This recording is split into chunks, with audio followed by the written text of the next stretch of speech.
Hey funnel builders, Mike Killen here from sellyourservice.co.uk. Yeah. Hey funnel builders, Mike Killen here from sellyourservice.co.uk, and today I want to talk to you about why you don't need to have a graphic designer or crazy graphics in your marketing funnel proposals, and instead what you should be doing is just trying to send them uh, regardless of how much design work that you've put in. So here's the problem. A lot of funnel builders believe that when they send their proposal, the customer or the reader is looking for any kind of excuse to say no. So we have all these kind of things running through our head, like if I send it now, they'll say the price is too high. They'll say all of a sudden they don't have any money. They'll say that it's not what they're looking for. They'll say they've bought from somebody else. They'll say they don't like the solution. And one of the things that we focus on or get worried about or paranoid about is that the design won't look good. And we think that they'll open the proposal and think, oh my God, like, my God, this looks so boring. It looks really dull. I'm not interested in this.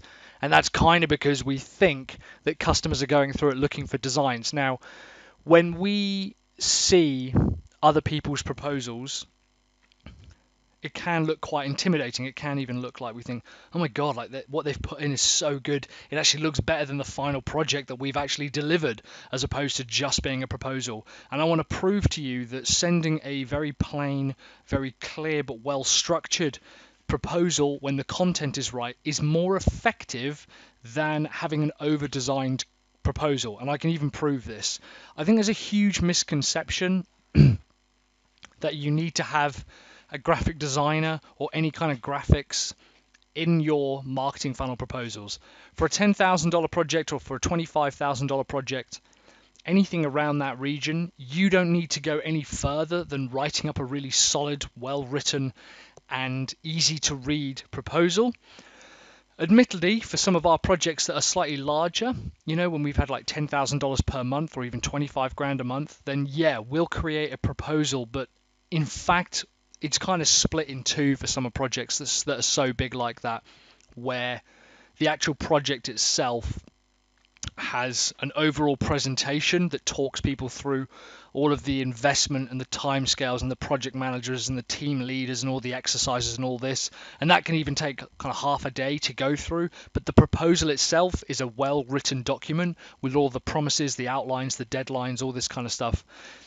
Sorry, the outcomes and the deadlines and all this kind of stuff in a way that is easy for anyone to go through and document. About 3 years ago, we went to tender for a project where the proposal I had written, for some reason, kind of by a fluke, I suppose, I'd managed to get a hold of two of the other proposals. I think this is for a UK, they're not really a company, they're an institution. I can't say who they are because we've still got some work with them, for a very large employer.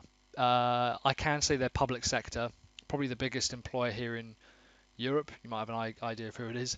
And through fluke, I managed to get hold of like a couple of the other tenders that people had sent in, and I looked at them and I was like, oh my God, these look incredible. Like, these look good enough for people to put on their coffee tables, and mine was really stripped back. So I went away and I spent another $1,000 getting a graphic designer to go through that template and to redesign and do a load of graphics for it.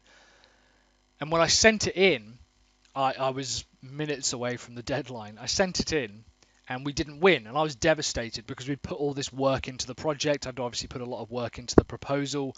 I thought the project was good. And I was like, oh, obviously the design wasn't good enough. Obviously these designs looked better. About 2 months in, the tender went open again because the company that had won the proposal wasn't able to deliver. They reneged on their deal. Two of them just disappeared apparently, and they weren't able to deliver their final result, and it became the project kind of stalled. So they said, so we're opening this up again. So I went to the tender page and I uploaded my proposal, my proposed solution and my proposal. And as soon as I hit send, I realized that I had sent the original plain version of the PDF, and I was kicking myself. I was like, you had this in the palm of your hand, you had this opportunity, and you ended up losing it because you've sent this really boring, dull version that they're going to hate, and they're going to see all these lovely designed versions, and wouldn't you know it, we ended up winning. Now, first of all, I totally understand that we could have been second in choice anyway, and it was just a coincidence. But what I take away from that is that the design of the proposals, if I assume that other businesses had sent in their designs, the design isn't what wins it. It's the content, and it's how clear the transformation is during that proposal process. In fact, I'm going to show you an example of the types of templates we send. They are very, very plain. They're well written. They're easy to read. The font is nice and big. There's not even an abundance of logos or anything like that. There's no color schemes. It's essentially a PDF that we send. Now, we do use uh, betterproposals.io. Their system and the way that they allow you to create proposals we use, partly because we present our proposals a lot of the time to our customers. We don't just send them over a document, we actually present it to them. But even then, we don't go crazy on all the different features and all the different graphics that we could include. To date, we still haven't hired a graphic designer to do any of our kind of medium-sized projects at around $25,000, $30,000, and $10,000 and less. Bizarrely, for some of the smaller products, we do have a graphic designer come in just to kind of do like product mock-ups and stuff. But for some of the larger ones, for the proposals, we actually don't.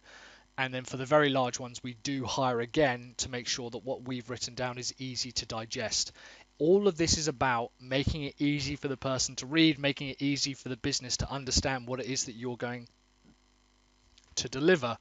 What was interesting is when I went back and asked this other customer where we had won the work, I said to them, why did we win? Why have we won out?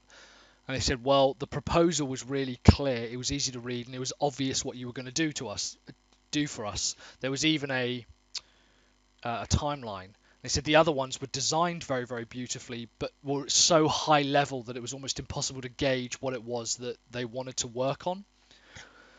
Another example, at the time, it was our biggest project, I think around $24,000, is when I sent the proposal over. Again, it was pretty much a PDF version, very, very stripped back. This is again a couple of years ago, and I wasn't using any software or anything. Interestingly, the company actually thanked me, and they said that we get loads and loads of really overly designed, very thick, beautiful presentations. And what was interesting is the guy was kind of a colleague and a friend of mine for his business. He said a lot of people confuse a pitch with a proposal. Now, admittedly, we present our proposals and we pitch to them, but a pitch deck is different from a proposal. A proposal is something that you can go through, read, understand. It's essentially a formality. By this point, they've already decided whether they want to buy. All of this kind of combines to people thinking, well, I have to design this and it has to have my brand colors and their brand colors, and how do you kind of merge them together? And the truth is that all of that doesn't matter if you're never going to send it.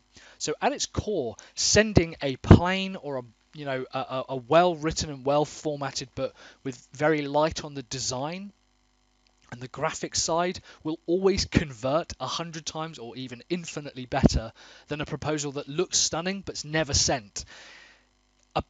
Customer has never ever ever lost a proposal because of the design. Okay, they've never lost a proposal because of the design. Interestingly, if it's over designed and if it kind of becomes too complicated, then yes, that actually might turn people off. It's kind of interestingly, I think it's similar to websites around 2013, 2014, when everyone was using parallax and video backgrounds and textured backgrounds, that everyone put them on every single page and they lost their impact, and it kind of was a bit like, just get to the point.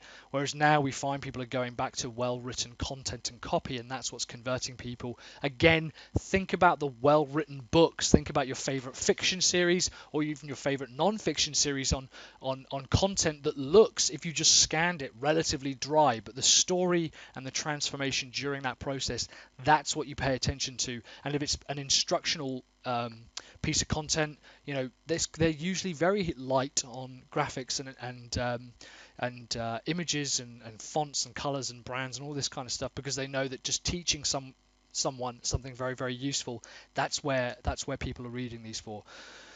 So really quickly, let's have a look here. So that was a dog. Let's have a look here.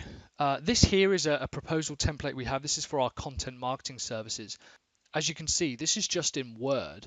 And what we do is we've split it out so it's easy to read. Each page is given its own, each area is given its own page or its own space. So it's just easy for people to go through. We also have a contents at the top, timelines, investments, and next steps. It's only 9 pages long. There's nothing really here that's too heavy. This particular proposal was our 24-month proposal. 24 grand proposal over 12 months. There's a series of what we've gone through, and I've got a contract similar to this, which I've got, and I'll link below that you guys can get access to a marketing funnel proposal. Keep it relevant. Make sure that if someone was to read it just as a blog post, can they read it easily on their iPad, on their screen, if they print it out? If there's too much design, if it's over designed for the sake of having it, it's not going to add to your conversion rate. If someone, and occasionally I have seen this happen, personally not with us, if you send something over to a business and they say, oh, the proposal's a little underwhelming, could you get back to us? Maybe then invest in a little bit, but I would argue that that's probably because it hasn't been well formatted as opposed to well designed. I would even argue that a proposal like this is well designed. It does everything it needs to do, no more, no less, and it makes it easy for someone to read and understand what it is that we're getting from us as a solutions provider.